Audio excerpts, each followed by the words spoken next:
Trying to communicate with whales is like talking to extraterrestrials. By Edmund.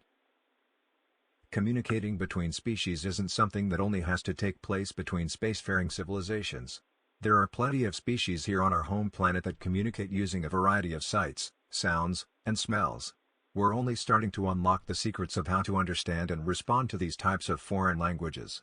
Researchers at the SETI Institute think that doing so might be a good test for whether we'll be able to communicate with extraterrestrials if we ever get the chance to.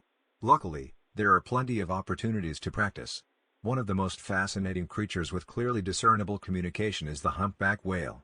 They're a favorite of both sightseers and scientists alike due to their relative affinity for humans as well as their songs that can travel up to 10,000 miles through the ocean depths.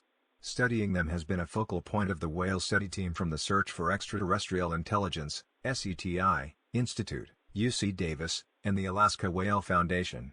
Recently, they published a paper on Peerage detailing an encounter with one particular whale known as Twain. In a flurry of exchanged messages, the scientists sent a contact call that drew Twain's attention and had her circling their boat for around 20 minutes. She responded to every burst of sound from the scientists and matched the intervals of delay between sounds in what they called in a press release a conversational style. While the scientists understood they were saying some equivalent of hello to Twain when she arrived, that's about as far as their understanding went. Luckily, there's a theory for that, in this case, a mathematical one called information theory. The discipline was initially developed in the 1940s by electrical engineer Claude Shannon. In information theory, signals are analyzed for the amount of information they contain, and that information can be correlated across multiple signals.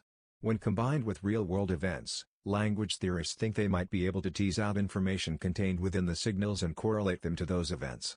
In essence, they could figure out what the whales are talking about.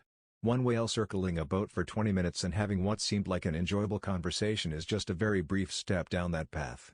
Like many technologies, building a translation engine would require lots of data, which might still be wrong. Unfortunately, whales aren't likely to be able to correct us if we somehow translate their word for fish for that of seal. That might not be the case for otherworldly intelligences, though. Humans would undoubtedly try to provide feedback in any dialogue with an alien species to ensure they aren't misunderstood.